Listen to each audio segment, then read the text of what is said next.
everybody's telling me they're really enjoying it, and we have a large variety of speakers. A lot of interesting things. Okay, our next speaker is Carol Pate. And I want to say, she didn't like me to call her an old friend. But I feel like I've known her forever. Yeah, 25 years. 25 years. Mm-hmm. I wasn't even doing what I was doing. No, I told you were going to be doing this stuff. Yeah, you did. And it was before she was married to her present husband, so I've known her a long time. Oh, yeah. But I've seen her evolve, too. But Carol is now a regular on the Psychic Detective Show on Core TV. And I don't know how many times you've done, 8 or more? 7. 7? Mm-hmm. The show's on there, and so she's a regular on there. Last year at our conference, we showed a video where she helped solve a serial murder case. And you said you work on 300 to 500 murder cases a year? Yeah. 300 to 500 murder cases a year she's called in on. I cut it down. You said sometimes 3 or 5 a day or more? Well, I was doing 2 a day. But you had to cut back on I had those. to cut back. Yeah. But she was called in on her first murder case when she was 12 years old. So it's been a long time. I'll tell some of this and you can fill it. Okay. Because the amazing thing is when she's working on the murder cases, she said she sees it through the eyes of the victim and the eyes of the killer.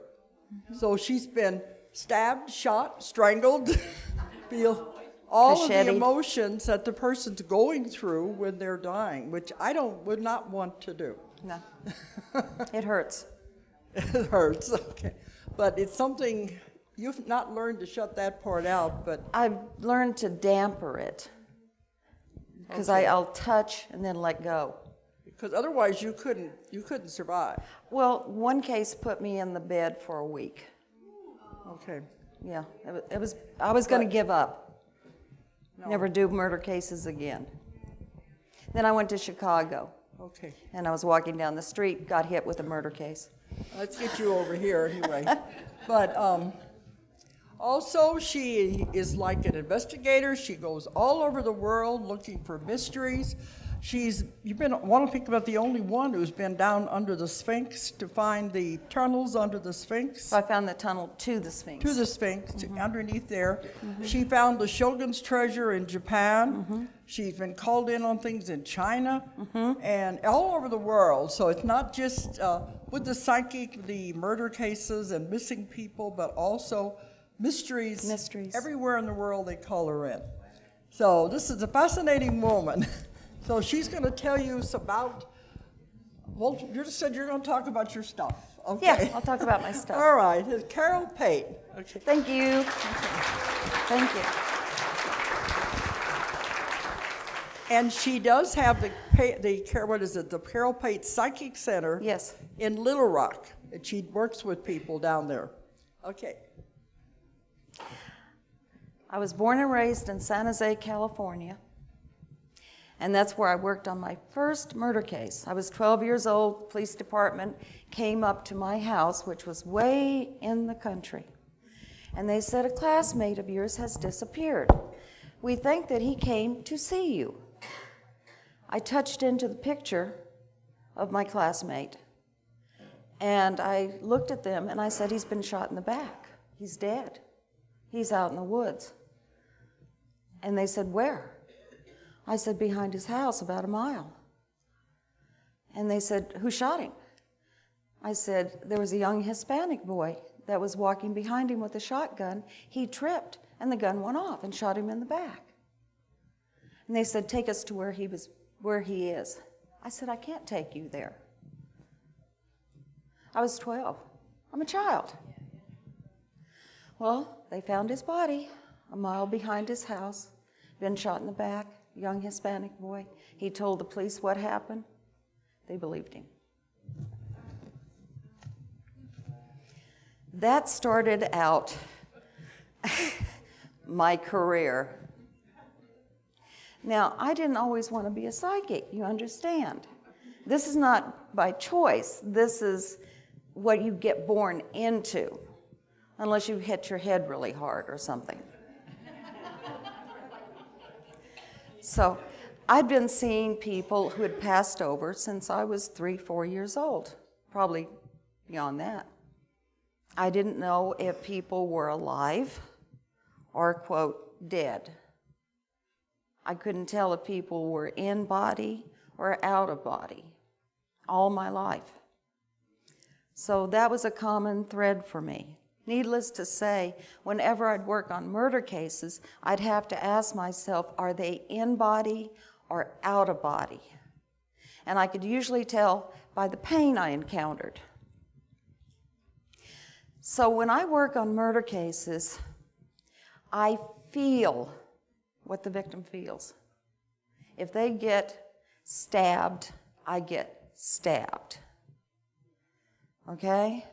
The worst thing I ever encountered was being hit by a train.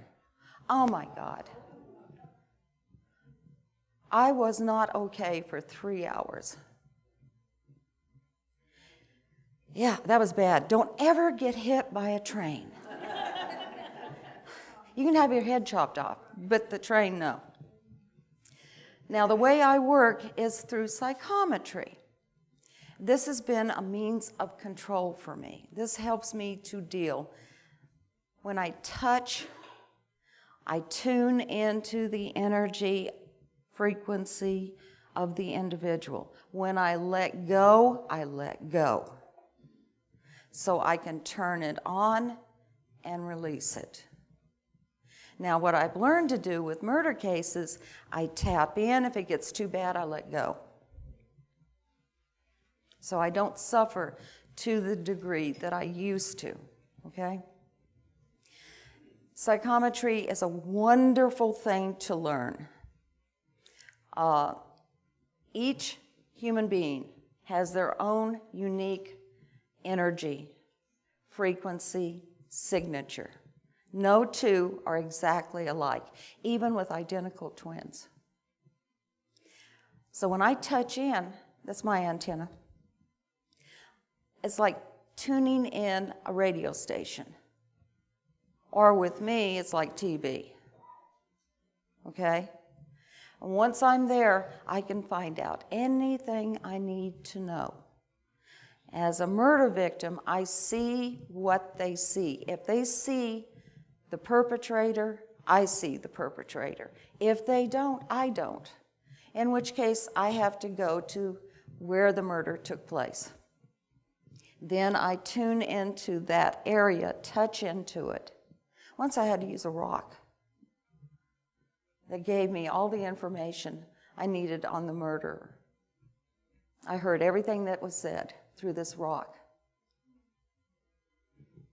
Then I can be the perpetrator. I know why they did it. But the worst thing about it is I know how they felt. And I'm here to tell you, I'd much rather be the victim than the perpetrator. There was one, he was a serial murderer. He was the first serial murderer I had ever tapped into. I had to throw up.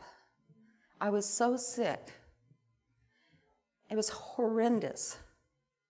And unfortunately, I work with a lot of serial murder cases. It's the in thing.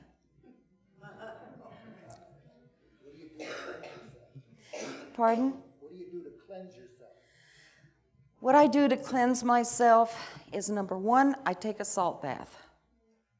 Iodized table salt, 1/3 of a cup to the bath water, get it from head to toe, especially back in through here.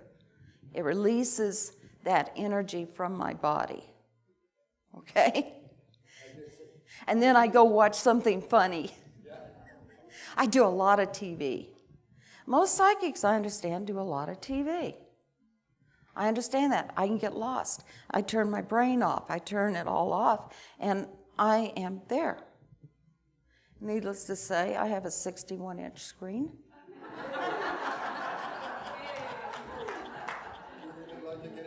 I do. And guess what I watch? CSI. and horror movies. Hey, that's where you go. It's more horrible sometimes than what I deal with, so it's better. I'm going to tell you a little bit about how I function, because I'm just like you guys, okay? You know, I get up, I don't do the breakfast, I should. I drink my tea, I get ready, I go to work, you know, I do all the things that you guys do. But with me, I'm like ultra sensitive, and you guys can probably relate. Going to Walmart, okay? Killer. Okay. I cannot go to funerals, even if I don't know the person. I pick up the empathy. When you sit down in a chair that somebody has sat in that was hurting, you pick up the pain. People don't understand that everything is energy. And you're leaving your trace energy on everything and everywhere that you go. Your jewelry holds your frequencies. I can pick up a piece of your jewelry and I can tell you about yourself because you're in that jewelry. Any ring? Do I get to keep it? The ring. Oh, cool. That might work. Okay. All of you have psychic abilities. That's how you function in this world. You haven't learned to necessarily trust it. With me, I trust my psychic abilities 100%. Okay? You need to start doing that as well. And where you get it is in the solar plexus, right here. When it contracts, you're in danger. You know when a car cuts you off? Yeah, it's that feeling. The difference between you and me is I ask questions. Where is this coming from? What is this? Who is this coming from? What's going on here? And I give myself an opportunity to let the information come in. I can walk into a house and I'll feel an energy. Maybe somebody died in that house. And I'll feel an energy and I'll walk up into it and I'll go, okay, somebody has died here. Because I recognize the feel of the energy. When someone is murdered, there is a bubbling that comes up of blood into my throat.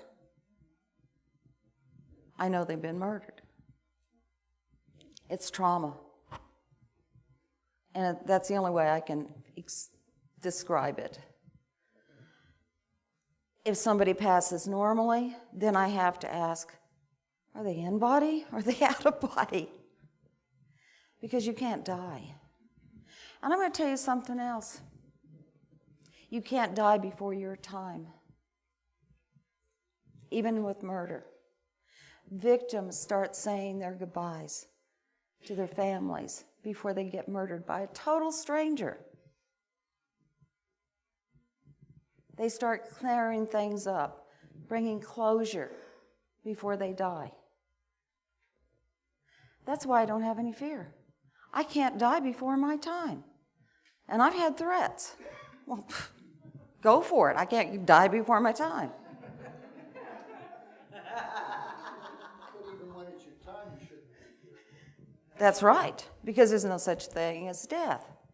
Death is a transition. When I, as a child, saw so many people who had transitioned, they appeared just like you and me. They didn't appear, well, one lady appeared with a throat cut, but normally they appeared just as they were. There was a woman I used to wave to every day. I had to walk to the bus.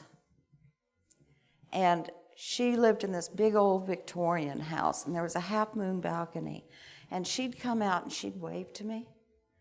And I'd wave back every day for about 2 years. And then I didn't see her, and I saw people moving into the house. So I went to the family there was a Spanish land grant all around there.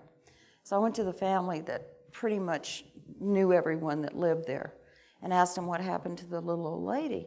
They said, "What little old lady?" "Well, the one that lived in the..." They said, "Oh, you mean grandmother? She's been dead for 20 years.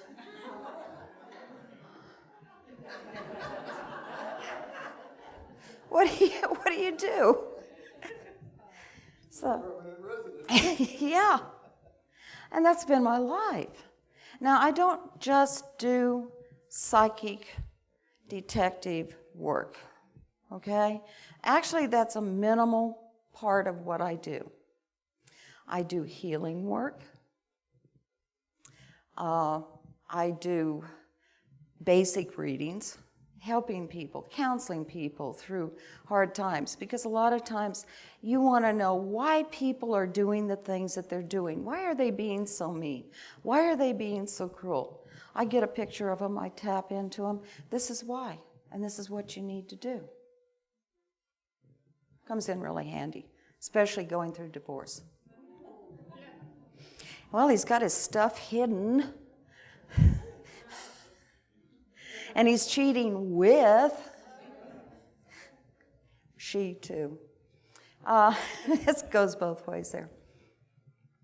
And I do a lot of teaching, and I work with stones, the energy of stones, with my healing work.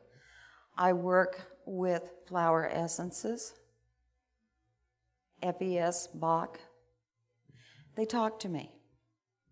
The flower essences talk to me. And they tell me what they do. And I travel. That's actually where I learned about the flower essences. I didn't know anything about them. I was in Egypt. I was working on the Shore Project. It was with Edgar Cayce Foundation and Dr. Joseph Shore. And this was in '97. And I went there because I knew Boris Said, who was producer, director. And I told him where there was a tunnel leading from the pyramid to the base of the Sphinx. And he made sure that I went there. Dr. Shore brought me out to Egypt, and I had absolute full run of the plateau for 23 days. I could go anywhere. If there was a locked door, I'd say I want it unlocked. They unlocked it. It was awesome. I spent 3 hours in the King's Chamber and about an hour in the Queen's Chamber, which was awesome. Awesome. And J.J. Hertek, I don't know if you're familiar, was with us. Yeah, it was something else. He waved. Hawas did not want us to find anything, nothing. There was a chamber that used to be a well. There was a causeway that leads from the Great Pyramids to the Sphinx. This well was to the right, and it had completely dried up. Well, mostly dried up. It was pretty muddy. And it was 300 feet deep. And I had to climb this little ringed ladder 300 feet down that was muddy, and the rings were only about like that. That was fun. Dr. Shore got lifted down. He's the money man. When I went down there, I found a temple. And it was niched, just like the interior of the Great Pyramid. And there were human remains, bones, scattered everywhere. And when I went down, as I entered in on the floor, which was muddy, was a black granite sarcophagus lid without a lip. Now, they don't make them without a lip. This didn't have a lip. And I knew that this was placed there by the priest because that is what I had seen before ever coming there. And there had been a battle inside, and that's why the remains were in there. And I held a thigh bone, and I tuned into it. And I saw the battle, and I told them, if you lift this sarcophagus lid, you will find an entry to a tunnel. And that tunnel runs from the Great Pyramid to the base of the Sphinx. Hawas did not want us to lift that, okay? About 3 months later, he did a big special on Channel 16 where he had found a tomb.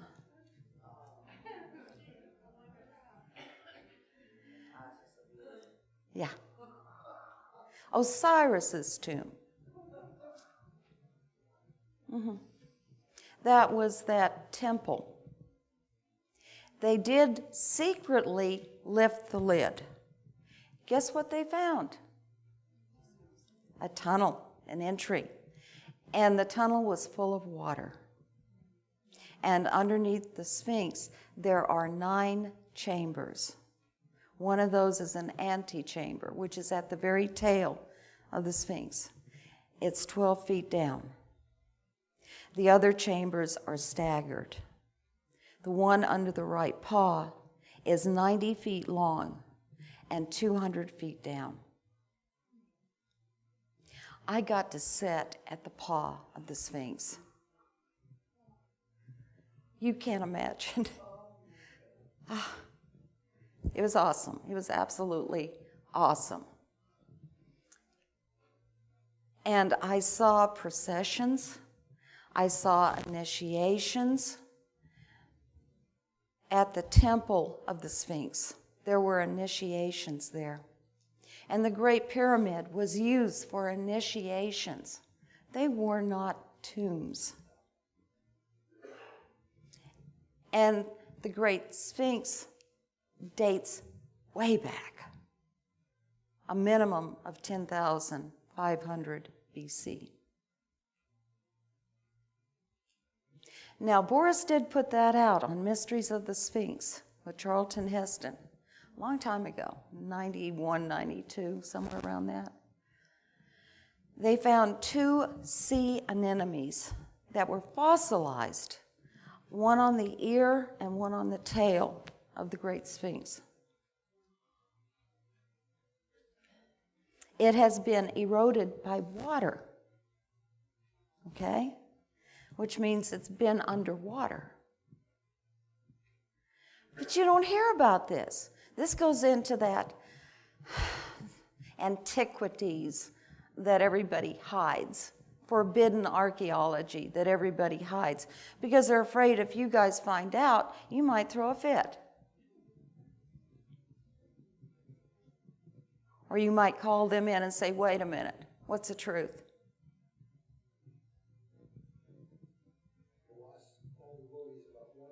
Hawas. Hawas worries about Hawas. And if it means tourism, then that's important too. No, it's more than that. They don't want to reveal it because it messes up their history and their religion. Their religion is based on 6,000 years. They cannot mess that up, so they hide it. There was a text that was found. My guides had given me the information to what was on that text, and I read that. I didn't read it, I saw it, but I gave that information to Dr. Shore, what that text said. And it talked about people from the stars coming down and building these great buildings and implementing the belief system and training various priests to do initiations. When I told Dr. Shore this, it kind of blew his mind because he had just looked at that particular papyrus And all of that information was done in red rather than in black because of its importance. That's how I got to go, by the way. When I gave him that information, he figured I must know something. Yeah.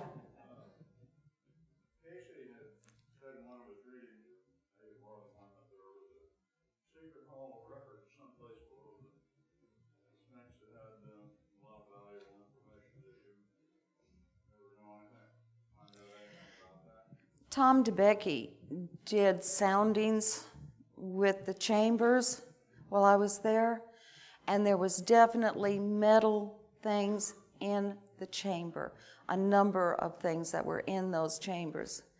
My information was that the Hall of Records contained crystals, like crystal tablets, or they weren't tablets, they were crystal, I almost want to say it looks like a scroll, cylinders that had information put into it. But you had to know how to retrieve the information. But I believe those are there. I also believe that there is huge medical technology that's in those chambers that predate anything you can imagine. I'm going to go ahead and open it up for questions now, since I've stimulated something. Yes? What were the initiations for? The initiations in the Great Pyramid were to become priests, and it was to delete yourself of fear, to remove it from you. Yes? I have something that my spirit, I'm not going to talk. I have something that my spirit guide told me to bring to you. May I give it to you? Right now? Well, yeah, it's not going to jump out at you. It's an African amethyst, and my spirit guide said that you would know what it was used for. And I collect stones, so this morning I found my African amethyst, and I'm bringing it to you. Can we wait until Sure. after, and I'll be glad to. Sure. Okay, thank you. You're welcome. It's for spiritual, high spirituality, high vibration, third eye. Okay. Where'd my questions go to? What about Barbara Handclough? She talks about some of those initiations by those ancient cultures actually are harmful. Have you seen that? Like, for example, she talked about Mayan initiations. Oh, yeah. It involves sacrifice, but even if without sacrifice, it could be taking your power away. How did you perceive that in the Egyptian? The high rituals were not negative. They were very high. Although they were very, how can I put this? Lust-based. Lust-based. The Queen's Chamber is very lust-based. Yeah. Isis, going back to Isis. But they were not harmful. They didn't do blood initiations. Your Mayan did blood initiations, but they also used plants and hallucinogenics, and that could harm you. So there were problems with, but people take a concept and then they make it theirs, and it becomes tainted from the original, what it was originally used for. The shaman in the original would go out, touch the plants, and they would tell the shaman what they were used for, what you could do with them.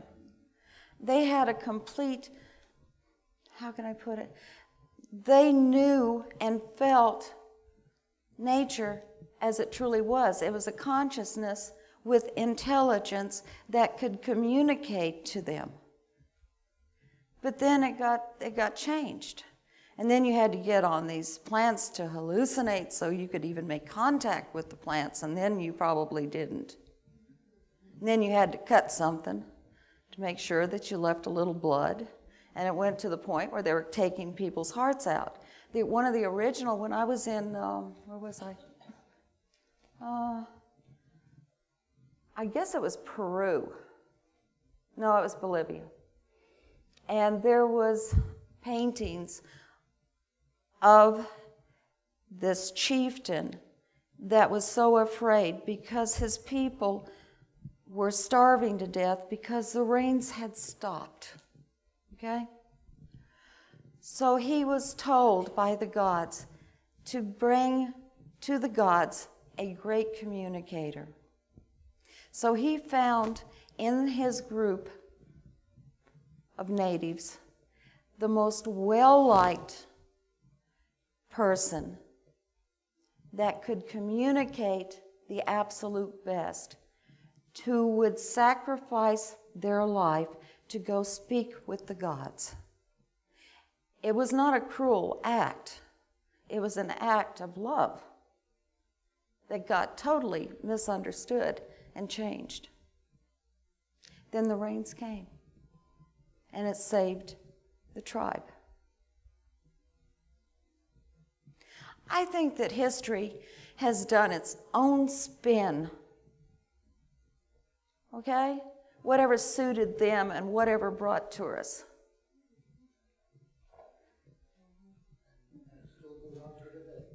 Look at George Washington. Chopped the tree down, didn't he?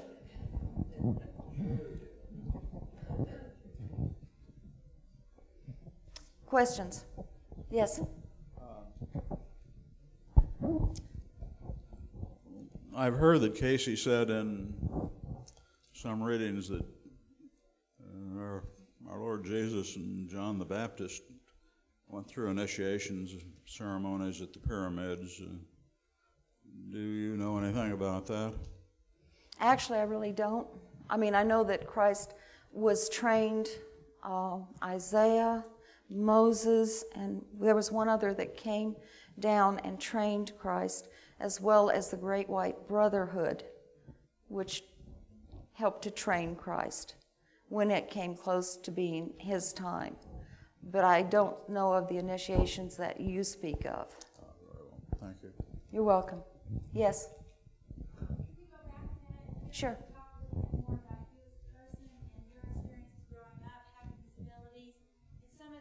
Joys and difficulties that you have faced doing this.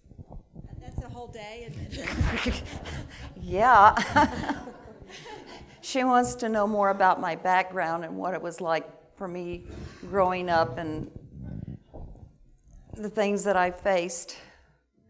Well, let's see. My parents thought I was crazy. My father was an atheist. My mother was a Baptist. Both of my grandfathers were Baptist ministers on either side. I was raised in the First Baptist Church. The minister didn't like it when I spoke up during the time that he was teaching, saying, okay, Cain slew Abel, and he went to the city, and he built the city called Nod, and he got married. Who'd he marry? You know, I did stuff like that. In school, I went up to my second grade teacher, and I said, it's okay, your husband left you, but he'll be home in a week. Please don't cry. I went up to my gym teacher and said, congratulations on your baby. She wasn't married.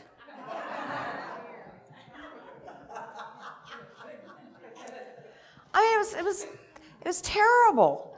Try dating.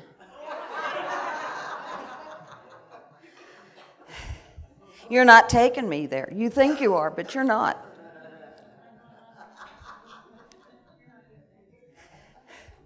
It was horrible. I was called a witch. I didn't know what a witch was. I was a Baptist, for God's sakes. I had to go get books to find out what a witch was, okay? And it was a different religion. And I wasn't a paganist. I was a Baptist. I sang the old Rugged Cross for Pete's sakes. I tried. So it was very, very difficult for me. I broke a 5-ring prostitution and drug ring when I was 16. Okay?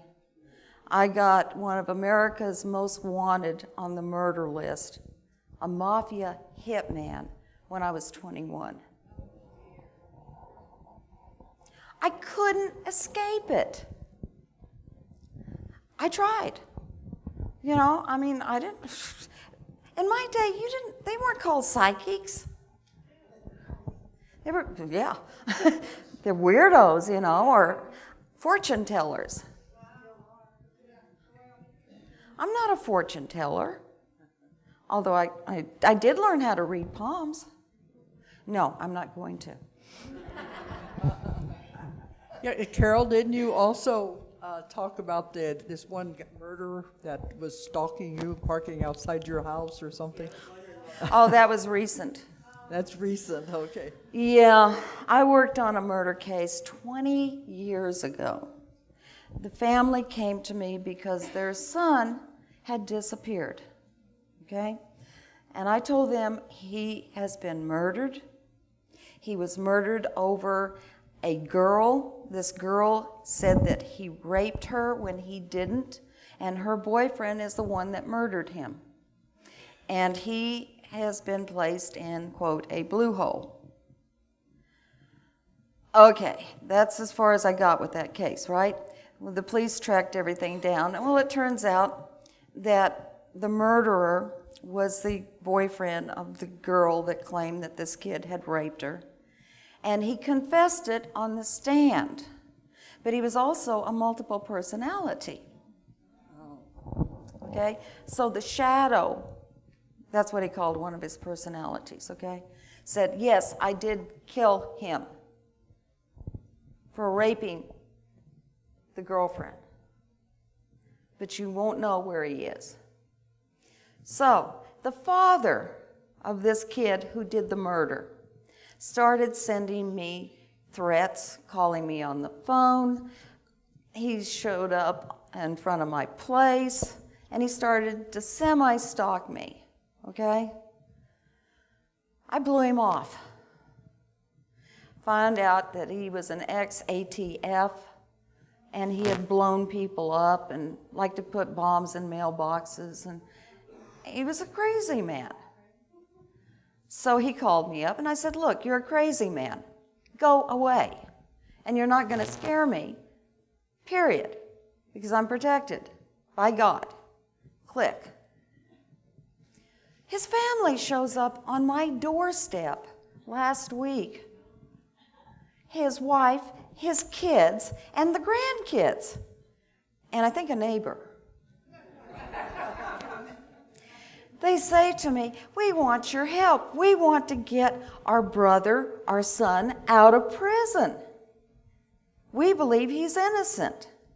We know you worked on the case, and we know that people listen to you because you've been on TV. We want your help. I said, no. Your father stalked me. He threatened my life.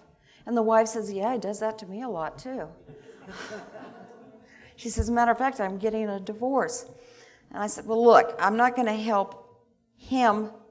I'm not helping you. And I believe that your father and husband was involved in this murder case. I believe he helped his son dispose of the body. I'm not touching it. You don't want me to touch it. Because I'll prove him guilty again. Yeah.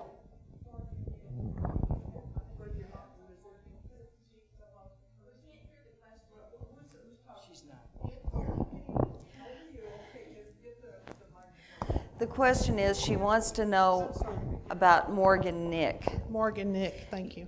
As a matter of fact, when Morgan Nick disappeared, the very next day, Channel 7 showed up on my doorstep and asked me, they brought a picture of her, and they asked me what happened to her. And I told them what happened, that she'd been kidnapped. I told them the truck and everything, and told them that she was dead, and told them who I believe did this, where he lived, and the street. The guy that I said did it confessed. Morgan, Nick's mother, said he didn't do it. And that's as far as it got.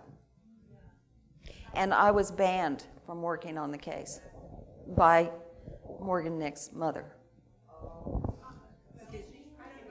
Let her give Morgan Nick was how old is she, 7-year-old girl that was at a baseball game that got kidnapped and just gone. And we ended up passing a Morgan Nick law in this state, kind of like the Amber Law, over that case. It was a really big case. You're welcome. Do you go to bed at night and do you dream this, or how does it come to you? I mean, other than somebody knocking at the door and saying, we have a case, how do the answers come to you, the visions, No, I'm not medium. I don't do the dreams, okay? I've had a few rare occasions where I have gotten visions.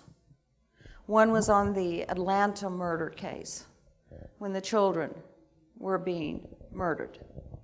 I kept getting visions of it, okay? So I worked with the FBI on that, and that was the guy that did it, by the way. There was another case when I was in Memphis. I'd been working on a previous case, and I picked up on a murder case that was a serial murder case, and I told them that they had the wrong man, and that actually the guy that was a serial murderer was, I gave him the description. I told him that he had just recently moved there from the north, and that he was going to kill again, and where he was going to kill again. And they got him. So basically, I get called into cases. I never seek them. So once in a while, God says, all right, you got to go do this. Then I go do it. We're running out of time. It says here that you're going to give a quick lesson on reading auras. Oh, yeah. Could you do that? You want to see how, All right. you want to be able to see auras? Okay. All of you? Let me make this one remark about Carol, too. You said it was funny. This one woman called you the one morning and said, I just woke up and said, I've decided I'm going to be a psychic detective. You know. Yeah, that happens to Tell me me. what to do. Okay. Yeah, I get calls. I want to be a psychic detective just like you. And they're like 40, 50. One lady was 87. Yeah. She said, Tell me what to do. yeah, tell me how to do it. Honey, if you haven't started by now, you're not going to. Okay. And believe me, you don't want to. You just think you do. Once you get stabbed a couple of times, you'll get over that real quick. Okay. Okay, go on with the oral lessons. We got about 10 I need to dim the light just right in Can here. we do that? We got about 10 minutes Okay. to give our lesson. Let's turn them down. Okay.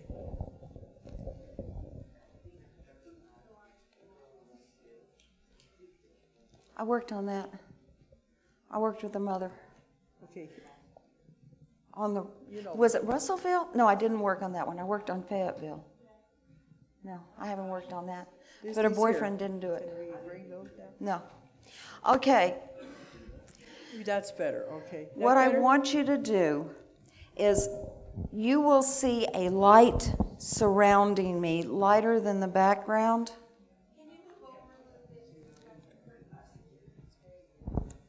Better? Now you may have to let your eyes blur. Yeah. But you should see. Now I can fluff my aura. This means that I can bring energy to me. And this is the way you do it. You cup your hand slightly and you bring it close to the body. And you just keep doing this until you feel a tingle at the top of your head. you'll see my aura getting larger. See? Isn't that cool?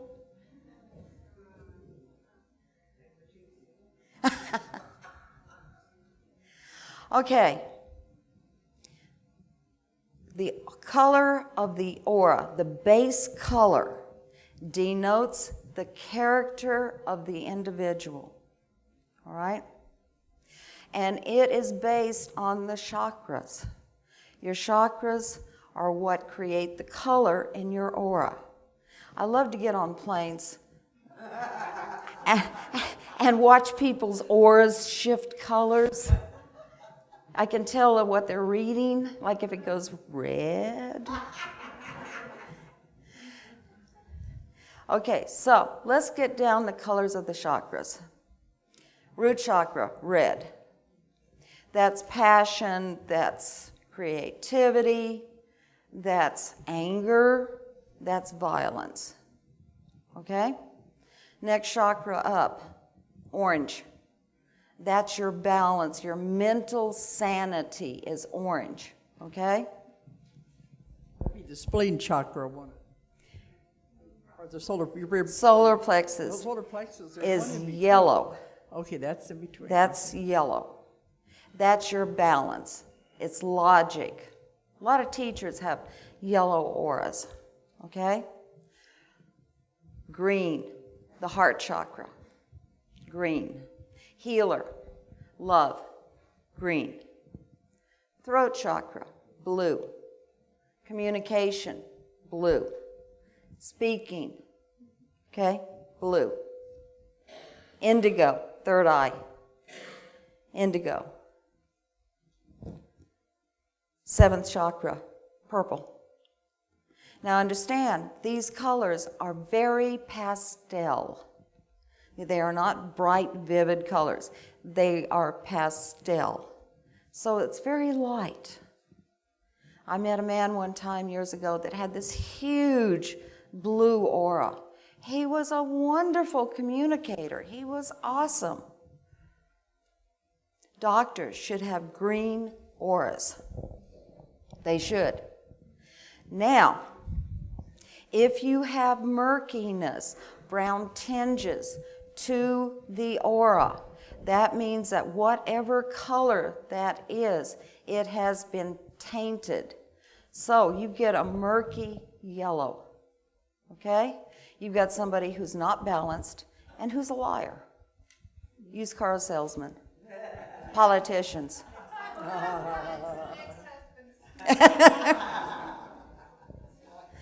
Red and murk, psychopath. Dangerous, very, very dangerous. I met a man that had a base yellow aura with red all the way around it, and he was a detective, homicide detective, and he could go off like that. Very dangerous. If you have a murky in the indigo or the purple, you've got a fanatic. It's a fanatic.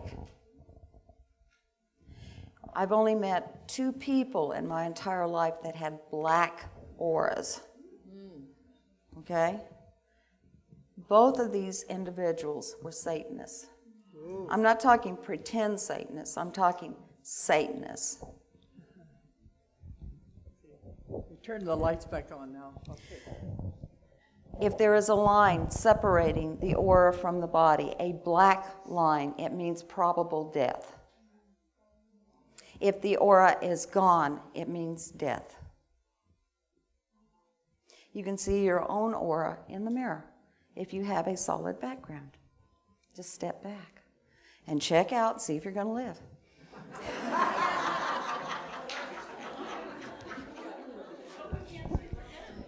This is a complete change of subject. Go ahead. Do you believe that Tim Russert died of natural causes? I'd have to touch into him to know. As a psychic, I don't get all information from everything that's going on because I'd lose my mind, okay? I touch into something to get the signature energy. That's how I work. So I don't know. Do you have other members of your family that are also gifted? Cherokee background. Father.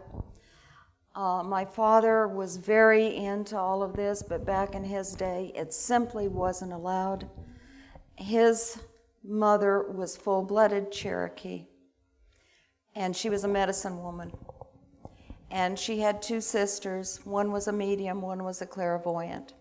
My father did everything in his power, including just beating the crud out of me, to keep me from being who and what I am, because it was considered to be dangerous. He wanted to protect me when he almost killed me. Yes? Have you ever been the subject of any type of scientific study or, had your ability studied in any kind of Yes. controlled laboratory conditions? Yes, I have. Berkeley, California. I was, pardon? When? 60, came here in 69, around 66, 67. That was a long time ago. Yeah, I was a kid, They a didn't. little kid. They didn't even understand this back then. Yes. What kind of experiments did they do? Well, I was also tested at UALR as well, university here in Arkansas. And basically, at Berkeley, they sat me down with a group of scientists, and they would hand me things. Like, I was handed a Bible, and I said, this was with a woman when she died, that she had immense grief and guilt because her son had committed suicide. And then they hand me something else. It would all be very traumatic things. And it proved out to be correct. That's how they tested me there, okay? At UALR, they did skin tests for the electricity in my skin, and especially for healing, because I do a lot of hands-on healing, and mine went up beyond 12 volt, which I guess that's good. I don't know. And they did some other tests, and I had another doctor test me on what food stimulated my psychic ability and what didn't, what worked best, which was steak, by the way. Rare. Okay. Isn't she wonderful? Thank you.